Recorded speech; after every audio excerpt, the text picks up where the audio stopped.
The stagecoach stop looked more like a forgotten coffin lid than a place to rest. Wind moaned through the cracks in the signboard that once read Dustwell, and the surrounding plains stretched out like they'd lost their will to rise. Late afternoon sun slanted over the red dirt trail, casting long shadows over a woman slumped against the weather-worn hitching post. Her white nurse's cap drooped sideways, half tucked beneath her cheek. Dust clung to the fabric of her blue dress and the cracked leather boots poking out beneath it. She didn't stir, not when the coach clattered off without her, not when a lizard darted over her skirt. A bird circled overhead once, twice, as if assessing whether she'd already left her body.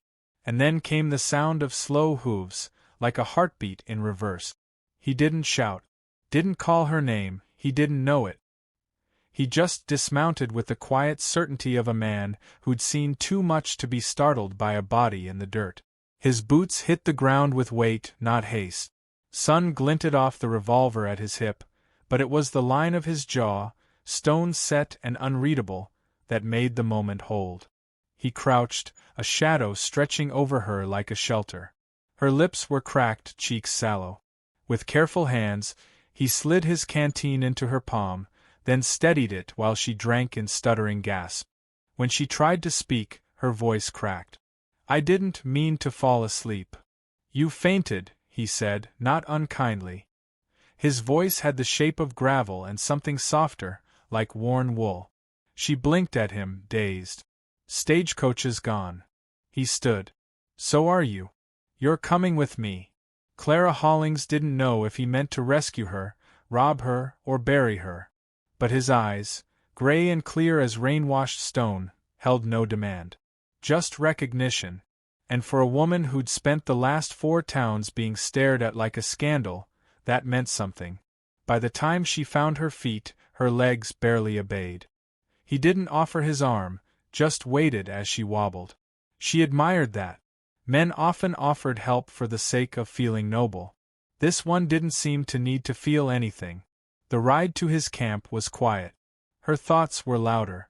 She'd once been proud. A nurse in Austin, respected by the patients and fellow staff at St. Abigail's Mission Hospital. Her hands had steadied bullets out of flesh and fever out of lungs. But then came the whisper, an accusation wrapped in lies, that she'd lain with a wounded soldier out of wedlock. A boy too young to know better had taken her kindness for invitation. His father had taken his word like gospel. No inquiry, no defense, only the swift cut of dismissal. She'd left under a cloud of shame that wasn't hers. And now, here she was, behind a stranger on a buckskin mare, heading deeper into nowhere. The shack was smaller than she'd expected. A roof made of uneven shingles leaned like it had grown tired of standing. Inside, it smelled of wood smoke and something unfamiliar. Juniper, maybe. He motioned toward the cot. "You sleep. You need it." Clara hesitated, unsure if trust was warranted. He caught that hesitation with a nod. "I'm Boone," he said finally, voice softer. "Ain't in the habit of hurting folks. Just passing through." She sat, the cot creaking beneath her. "Clara." He lit a lamp, poured hot water into a tin cup, and added leaves she didn't recognize. "For the fever trying to catch you." She took it without speaking. By morning, her headache had lessened, but her heart still throbbed with something heavier. Boone was already outside, sharpening a knife by the fire. His movements were deliberate, unhurried. "You a bounty hunter?" she asked through the open door. "No," he didn't look up. "Don't chase trouble. Just seems to find me anyhow." She watched him work, every gesture neat and measured. The next day, she made the mistake of stepping into town alone. She needed thread, a bar of soap, and a sense of normalcy. But the moment her boots hit the saloon-boarded walkway, the whispers began. "That her? Heard she was a nurse once. Funny she's got a gunslinger watching over her now. Maybe he's not watching over her." Clara turned her face away, holding her spine like steel. But inside, she withered. She'd survived war wards, blood-soaked mattresses, screaming boys with missing limbs, but this small-town rot, where gossip slithered louder than truth. It broke a different kind of bone. Back at the shack, Boone didn't ask what happened. Just watched her move stiffly as she set her bundle down. "I thought starting over would mean something different," she said to the silence. He didn't respond right away. Finally, he said, "They see what they want. Always have." She met his gaze. "What do you see?" Boone stirred the fire, his face glowing orange in the dim. "A woman still standin'. After everything." Clara looked away, breath catching. The days passed slowly, marked by simple routines: collecting water, patching up a torn saddle, splitting wood. Boone rarely spoke, but when he did, it was never wasteful. He never pressed her for the truth. He just let her exist beside him, like two trees sharing the same wind. One evening, as the sky turned violet, she found him cleaning his revolver beneath the porch's lean-to. "You never asked what they said about me," she murmured. "I don't listen to ghosts." That silenced her more than any judgment had. The wind picked up, sending grit across the porch. Boone stood, turning toward her with an unreadable expression. "You planning to stay a while?" She blinked. Is that an invitation?" He shrugged. "You're useful. Don't take up much space." She laughed, startled. A real one. The first in months. The fire crackled, and for a moment, something passed between them, not quite affection, but recognition. As if two people had stopped walking long enough to finally be seen. That night, Clara stood outside the shack, arms wrapped around herself. The moon was high, painting the hills silver. She heard Boone step up beside her, close but not touching.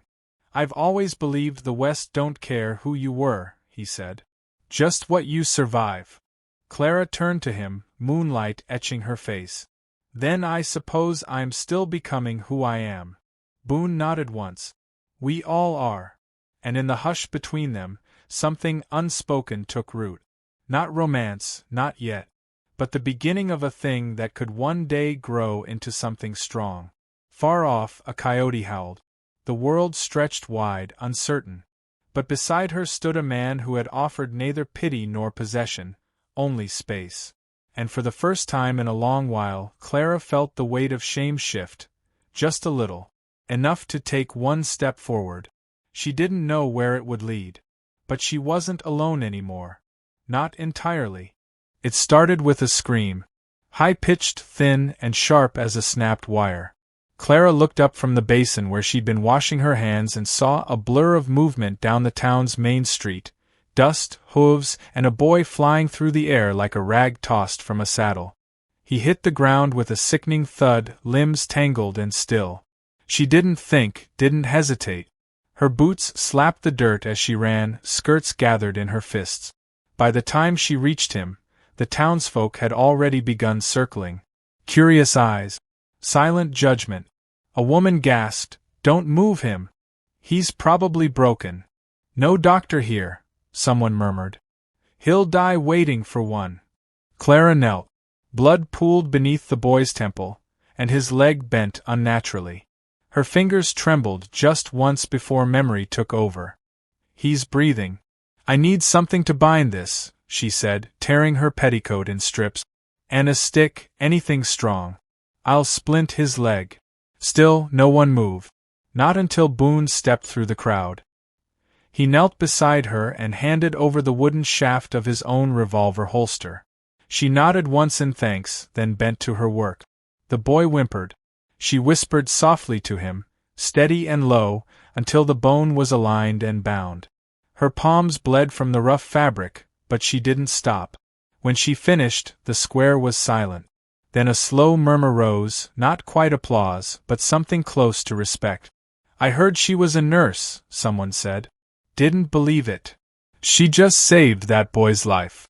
Clara stood slowly. Her spine straightened not from pride, but from something deeper, dignity rediscovered. Boone walked beside her as she returned to the shack. He didn't speak until the door shut behind them. "You didn't have to do that," he said. "I did," she answered. "Because I still know who I am, even if they forgot." He nodded, eyes lingering on her face. They won't forget now. But the town's memory was fickle, and that night proved it. She woke to smoke. Acrid, choking, rolling into the rafters like black water. Her lungs seized as she grabbed her boots and stumbled toward the door. Flames licked at the wooden threshold. She threw herself through a window, arms cut by glass, and landed hard in the dirt. Boone was already there, dousing flames with a blanket and sand, teeth bared in fury. "Who did this?" she gasped, coughing. He didn't answer. Just helped her to her feet and pressed a canteen to her lip. His hands were shaking. By morning, he had answers. A name. Levi Moore. The preacher's son.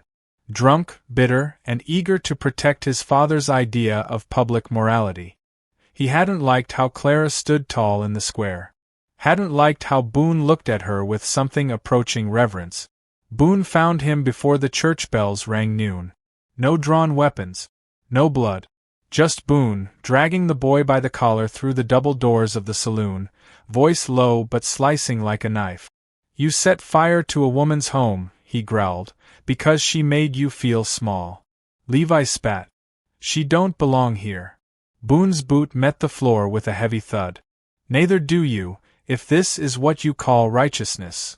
Silence fell. Men pushed back chairs. Women looked away.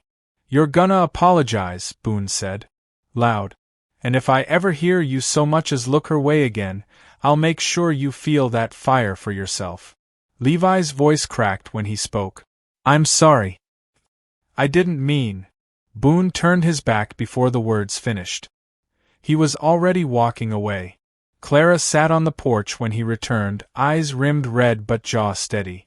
"You didn't have to fight my battles." He stopped at the steps, face unreadable. "I didn't. I just reminded them of theirs." That night, they sat in silence beneath a sky inked with stars. The shack still smelled of smoke, and Clara's arms were bandaged in linen strips. "I was going to leave," she said. "I wouldn't have stopped you." "I know." Her voice was quiet. "But I think I'm tired of running. Every place I go, I'm still carrying the same lie on my back. Maybe it's time I let it go." Boone looked over at her. "You know who you are. That's more than most." Clara glanced toward town. "Do you think they'll ever see me the way I see myself?" "Don't matter," he said. "You ain't theirs to define."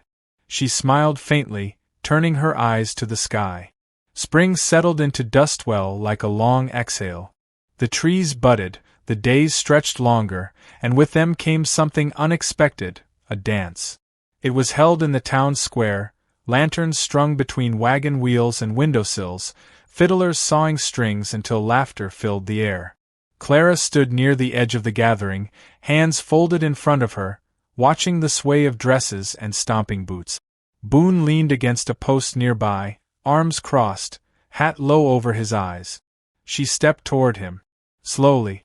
"You ever danced before?" He lifted his head, a faint smile ghosting his lips.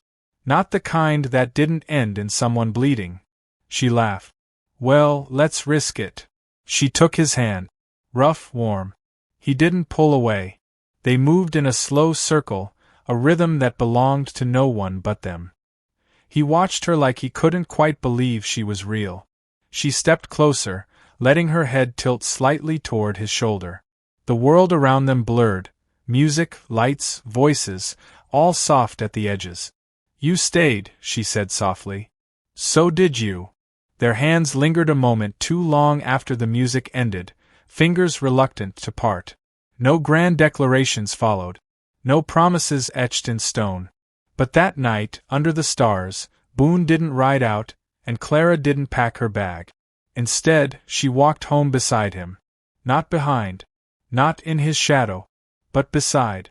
In the quiet of their return, Boone paused by the threshold. "I reckon the past don't get to follow us unless we let it," he said. Clara looked up at him, her voice barely more than breath.